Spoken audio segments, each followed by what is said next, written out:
हे ऊपर वाले, मैं कितना अभागा हूँ। आज इस गरीब के घर एक पुत्र ने जन्म लिया है। आज तक मैं अपनी पत्नी को भी सुखी नहीं रख पाया, तो मैं कैसे अपने पुत्र का अच्छा पालन पोषण करूंगा। मेरी सहायता करो ऊपर वाले, मेरी सहायता करो।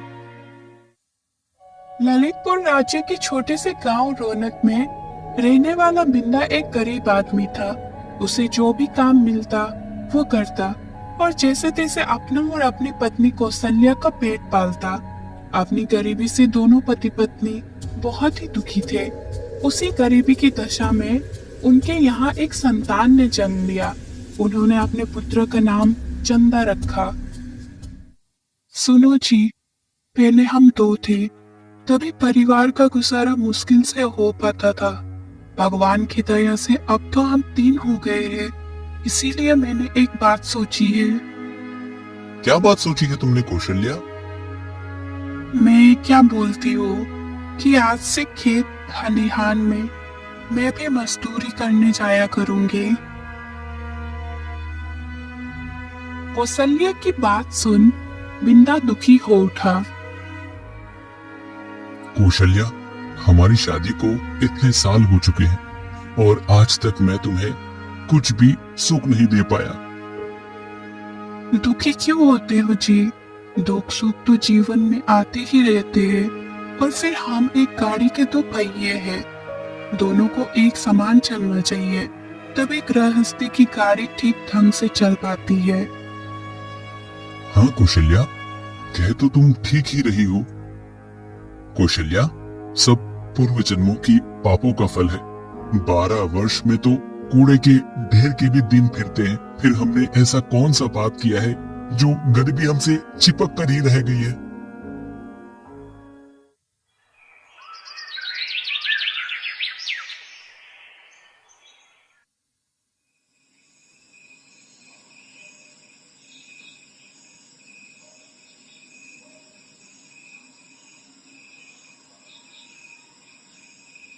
बिंदा, तेरा बेटा बड़ा हो गया है, इसे पढ़ाता क्यों नहीं है? देवी सरस्वती, आप तो मेरी आर्थिक परिस्थितियों से भली भांति अवगत हैं। ऐसी कठिन परिस्थिति में मैं कैसे चंदा को पढ़ा सकता हूँ? कुछ भी हो बिंदा, चाहे तुम्हें अपना तन पेट काटना पड़े, पर चंदा को जरूर पढ़ाओ। उसे पढ़ाने से ही तुम्हारी गरीबी दूर हो सकेगी। तत्काल ही बिंदा की आंखें खुल गई और वो सोचने लगा। ये मैंने कैसा सपना देखा?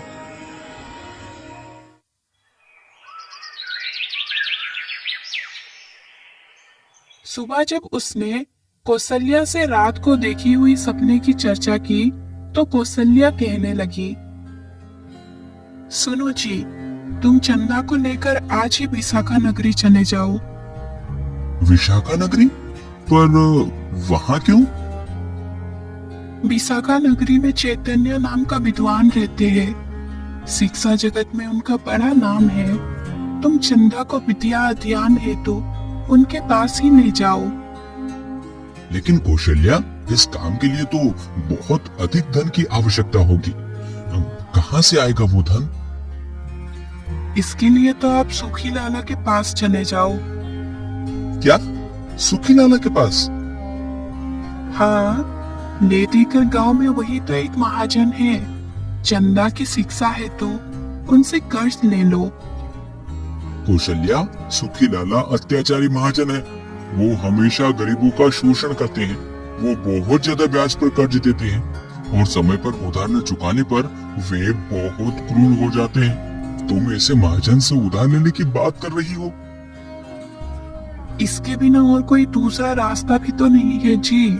कुछ भी हो, जब साक्षात सरस्वती माँ ने चंदा को शिक्षा दिलवाने को कहा है, तो हम अपने बेटे को शिक्षा अवश्य दिलवाएंगे। परंतु ऋण लेने के लिए हमारे पास गिरवी रखने के लिए है ही क्या? सुखीलाल बिना कोई वस्तु गिरवी रखे किसी को भी ऋण नहीं देते हैं। हाँ, तुम चिंता मत करो, इसका उपाय भी मैंने सोच लिया है जी। तुम अपनी झोपड़ी को उनके पास गिरवी रख आना। क्या कह रही हो तुम? सिर छिपाने का यही तो एक आसरा है। भगवान ना करे ये भी छिन गया तो क्या होगा? शुभ शुभ सोचो जी, भगवान जो करेगा ठीक ही करेगा।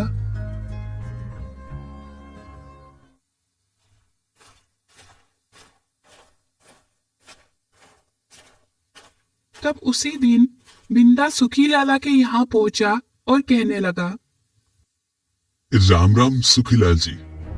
कहो बिंदा, कैसे आना हुआ? दरअसल लाला जी एक अर्ज लेकर आया हूँ आपके पास। हाँ हाँ कहो बिंदा, क्या अर्ज है तुम्हारी? वो लाला जी, मुझे थोड़ा कर्ज चाहिए था। कर्ज किस लिए? मैं अपने बेटे को पढ़ाना चाहता हूँ लाला, इसके लिए मुझे कर्ज चाहिए। ओ, तो तुम कर्ज लोगे किस पर? अरे मतलब गिरवी रखने के लिए तुम्हारे पास है ही क्या? है? लाला, तुम तो जानते ही हो कि मैं कितना गरीब हूँ। ले देकर बस एक झोपड़ी ही है मेरे पास।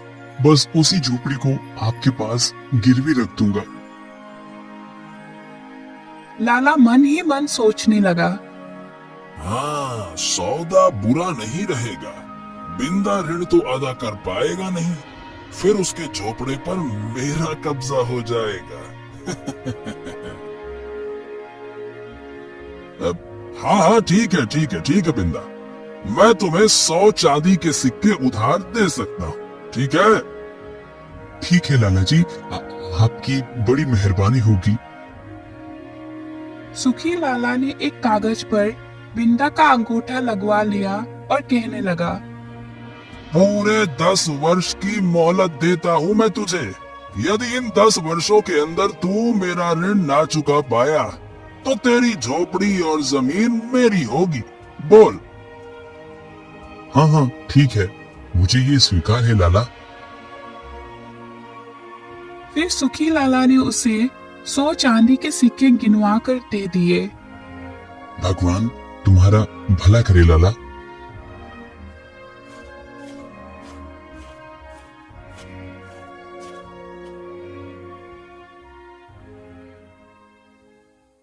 बिंदा अपने बेटे चंदा को साथ लेकर उसी दिन विशाखा नगरी की ओर चल पड़ा और सोचने लगा, भगवान मेरे बच्चे की रक्षा करना, इसे खूब विद्वान बनाना। लंबा सफर तय करने के बाद बिंदा और चंदा विशाखा नगरी में चैतन्य गुरु के आश्रम में पहुंच गए और कहने लगे, गुरुजी प्रणाम। कहाँ से आए हो तुम लोग? गुरुजी, मैं ललितपुर राज्य के छोटे से गांव रौनक में रहता हूँ। मेरा नाम बिंदा है और ये मेरा बेटा चंदा है। मैं अपने बेटे चंदा को आपसे शिक्षा दिलवाना चाहता हूँ और इसी उद्देश्य से मैं आपके पास लाया हूँ गुरुजी। बिंदा ने तुरंत चांदी के सिक्के से भरी थैली गुरुजी के चरणों में रख दी और कहने लगा, इन्हें स्वीकार कीजिए। क्या है इस थैली में? इसमें चांदी के 100 सिक्के हैं गुरुजी।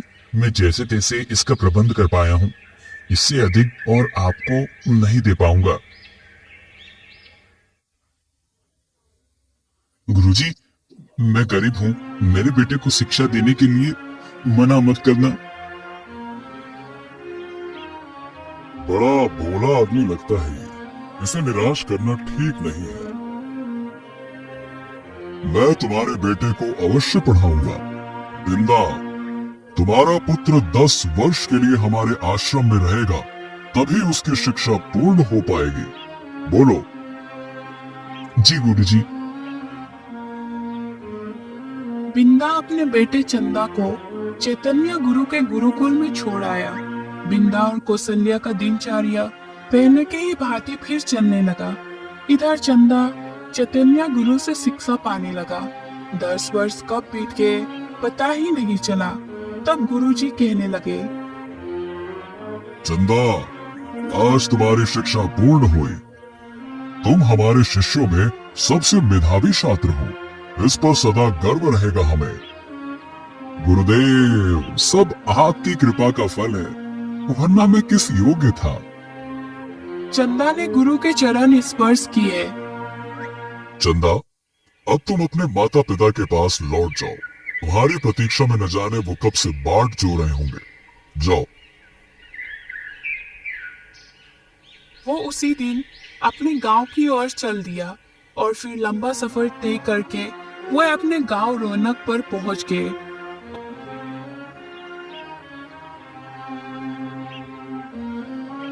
ये युवक कौन है? चंदा ने आगे बढ़कर बिंदा के पैर छू लिए। अरे अरे, क्या कह रहे हो? कौन हो तुम? मैं चंदा हूँ पिताजी, आपका बेटा। चंदा, तुम्हारी शिक्षा पूरी हो गई क्या? हाँ पिताजी, मैं गुरुदेव की आज्ञा पाकर ही लौटा हूँ। अरे सुनती हो? कहाँ हो तुम कौशल्या? शीघ्र आओ, देखो हमारा बेटा पढ़ाई पूरी करके लौट आया है। तुरंत ही कौशल्या बाहर आई और चंदा को देखकर बहुत खुश हुई। चंदा माँ की पैर छुआ और कौशल्या की खुशी का अब कोई ठिकाना ना था। कौशल्या, अब हमें और चिंता करने की कोई जरूरत नहीं है। हमारा बेटा अब नौकरी करेगा और हमारे बूढ़े दिन भी बीत जाएंगे। भगवान करे वो दिन शीघ्र आए जी।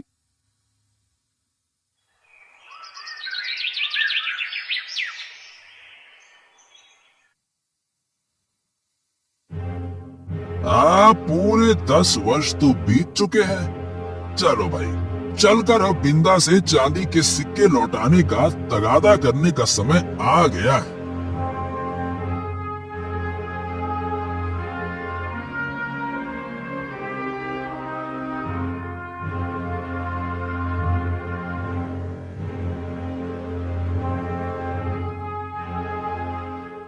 लगता है बिंदा का लड़का पढ़ाई पूरी करके आ गया है।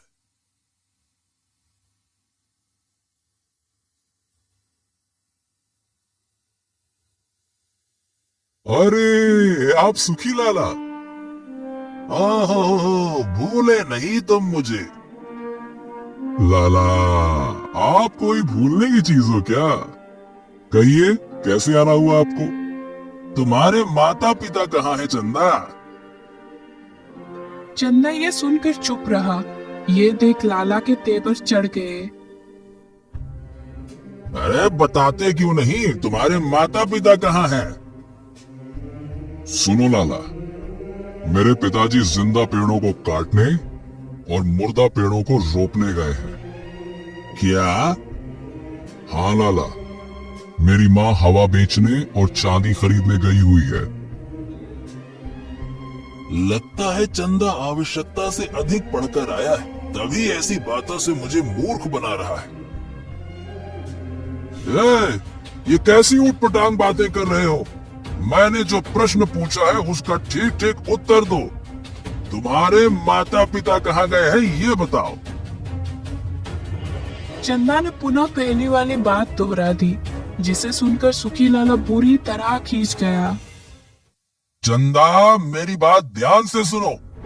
तुम्हारे पिताजी ने 10 वर्ष पहले ये झोपड़ी गिरवी पर रखकर मुझसे 500 चांदी के सिक्के उधार लिए थे। क्या? क्या लाला, सचमुच? हाँ चंदा, बिंदा ने 10 वर्ष बीतने पर भी वो सिक्के मुझे नहीं लौटाए। आज मैं अपने सिक्के लेने आया हूँ।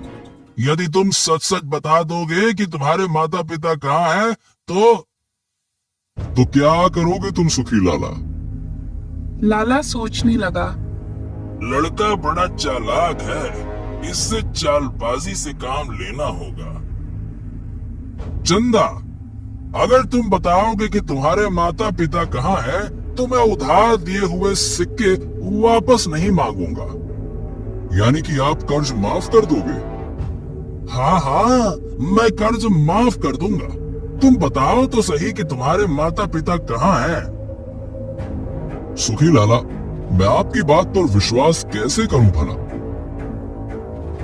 अरे मैं पृथ्वी और आकाश को साक्षी बना रहा हूँ कि यदि तुम मुझे ये बता दो कि तुम्हारे माता पिता इस समय कहाँ हैं, तो मैं उधार के सिक्के वापस नहीं मांगूंगा।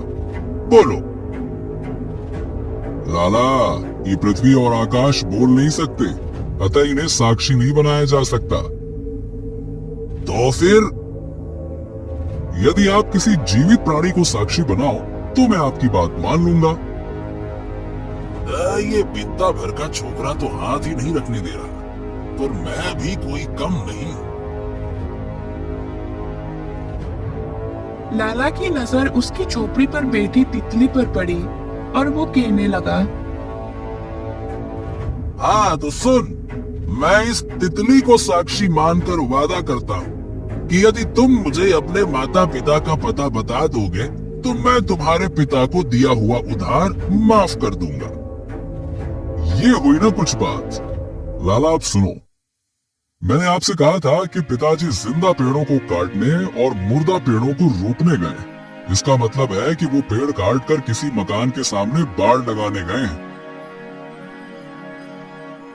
ओह, तो ये मतलब था तुम्हारा। मैंने कहा था कि मेरी माँ हवा बेचने और चांदी खरीदने गई। मेरी बात का मतलब था कि वो पंखे बेचने और बिक्री से मिलने वाले पैसों से तेल खरीदने गई है, जिससे घर में चांदनी जैसा प्रकाश हो सके। तुम सचमुच बुद्धिमान हो चंदा। चलो ठीक है, अब मैं चलता हूँ।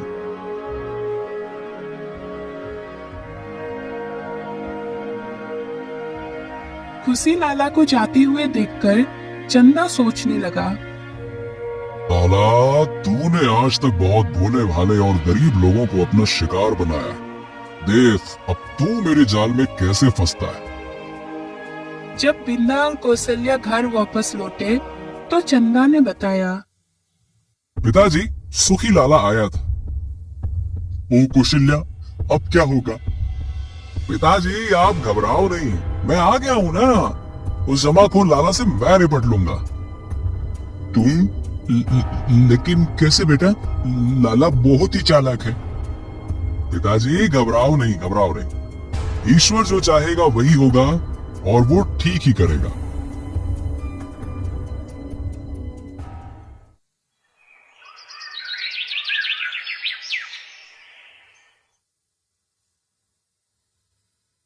अगले दिन सूखी लाला फिर आ धमका और उस दिन भी चंदा ही घर पर था। लाला, आज कैसे आना हुआ? अरे अपना उधार मांगने आया हूँ। कहाँ है तुम्हारे माता पिता? तुम कौन से उधार की बात कर रहे हो लाला? अच्छा, हाँ, उसी उधार की जिसे कल तुमने माफ कर दिया था, है ना? क्या? मैंने कब माफ किया था? तुम झूठ बोल रहे हो चंदा। लाला, बात को पलटो नहीं।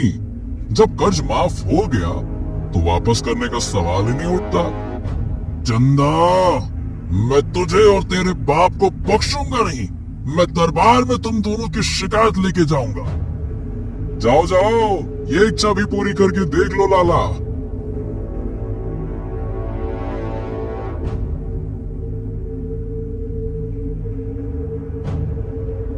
उसी दिन सुखी लाला दरबार में पहुंच गया और कहने लगा, दुहाई है महाराज, दुहाई है, मेरा न्याय कीजिए। सुखी लाला, तुम्हें कौन परेशान कर सकता है भला?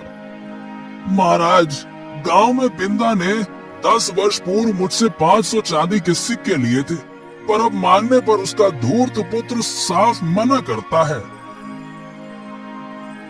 बिंदा और चंदा को दरबार में बुलवाया गया और महाराज कहने लगे, बिंदा, ये क्या मामला है?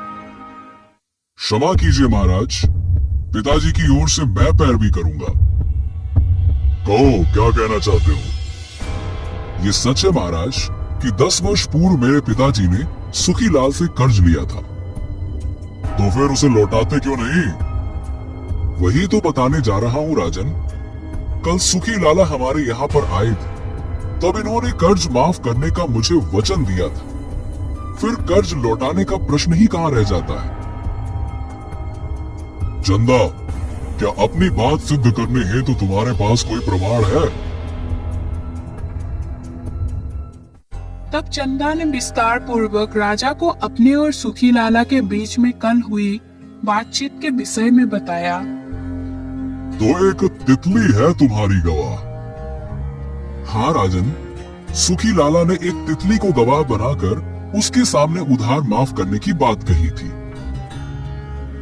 देखो चंदा, ये कोई साधारण पंचायत नहीं है, अपितु राज दरबार है। यहाँ पर ऐसी मनगढ़ंत बातें स्वीकार नहीं की जाती। क्षमा करें महाराज, मैं मनगढ़ंत कहानी नहीं अपितु सच कह रहा हूँ। कल सुखी लाला ने अपनी नाक पर बैठी तितली को गवाह बनाकर उधार माफ करने का वचन दिया था। महाराज, ये लड़का झूठ बोल रहा है। कल जब मैं इसके यहाँ गया था तब तितली मेरी नाक पर नहीं बल्कि इसकी झोपड़ी पर बैठी थी। झूठा कहीं का। यह सुनकर राजा मुस्कुरा उठा। सुखी लाला को अब अपनी भूल का आभास हुआ। आवेश में आकर मैंने ये क्या कह दिया। जिस बात को मना कर रहा था उसे ही स्वीकार कर बैठा। सुखी लाला, आखिर तो मेरे शब्द जाल में फंसी गया। सुखी लाला, तुम्हारी बात से ये सिद्ध होता है कि चंदा का कहना ठीक है। लाला, सच सच कहो कि तुमने कितना कर्ज दिया था? महाराज, भगवान झूठ ना बुलाए। बिंदा को मैंने 100 चांदी के सिक्के कर्ज दिए थे। परंतु तुम तो 500 चांदी के सिक्के की फरियाद लेकर आए थे। क्षमा करे महाराज, मैं भूल से 100 की जगह 500 कह गया था। लाला, हम समझ गए कि तुमने वो सब भूल से नहीं अपितु जानबूझकर कहा था। हमारा आदेश है कि तुम्हें अपना वचन निभाते हुए बिंदा के पिता का कर्ज माफ करना होगा। जी महाराज। मरता क्या ना करता। चंदा ने जाल ही ऐसे बिछाई कि फंसना ही था। और फिर महाराज कहने लगे, देखो सुखी लाला, बहुत दिनों से तुम्हारे विरुद्ध हमें शिकायतें मिल रही थी, पर हम किसी ठोस अवसर की खोज में थे। आज वो अवसर हमें मिल गया। हम तुम्हें चेतावनी देते हैं कि तुम अपनी हरकतों से बाज आ जाओ और लोगों का खून चूसना छोड़ दो। जी महाराज। हम ये नहीं कहते कि तुम अपना धंधा छोड़ दो। धंधा करो, पर ईमानदारी से करो। फिर सुखी लाला मुंह लटकाकर दरबार से चला गया। तब राजकुमारी वसुंधरा, जो कि पर्दे की ओर से ये सब कुछ देख रही थी, सामने आई और प्रसन्न होकर चंदा से कह उठी, युवक, तुम्हारी सूझबूझ की मैं दाद देती हूँ। धन्यवाद राजकुमारी जी। राजा को प्रणाम कर चंदा और बिंदा जब दरबार से जाने लगे तो राजा कहने लगे, रुको। आज्ञा महाराज। बिंदा तुम्हारे पुत्र गुणी है। हम इसके बुद्धिमानी से अत्यंत प्रभावित हुए। हमारे साथ हमारी पुत्री वसुंधरा ने भी चंदा की बुद्धिमानी को स्वीकारा है। ये देख हमें लगा कि हमारी खोज पूरी हो गई है। खोज? कैसी खोज महाराज? मैं कुछ समझा नहीं। हम राजकुमारी के लिए उचित वर की खोज में थे। बिंदा, तुम्हारे पुत्र के रूप में हमें अपने पुत्री का वर मिल गया है। राजन, ये क्या कह रहे हो? कहाँ राजा भोज और कहाँ गंगू तेली? हम ऊंच नीच को नहीं मानते बिंदा, हमें बस तुम्हारी स्वीकृति चाहिए। मेरी ऐसी मजाल कहाँ राजन जो आपको मना कर सकूं? और फिर कुछ दिनों बाद बड़े धूमधाम से चंदा और राजकुमारी वसुंधरा का विवाह संपन्न हुआ। तत्पश्चात राजा ने दरबार में घोषणा की, हमारा कोई पुत्र नहीं है, अतः दामाद चंदा को हम अपना राजपाट सौंपते हैं।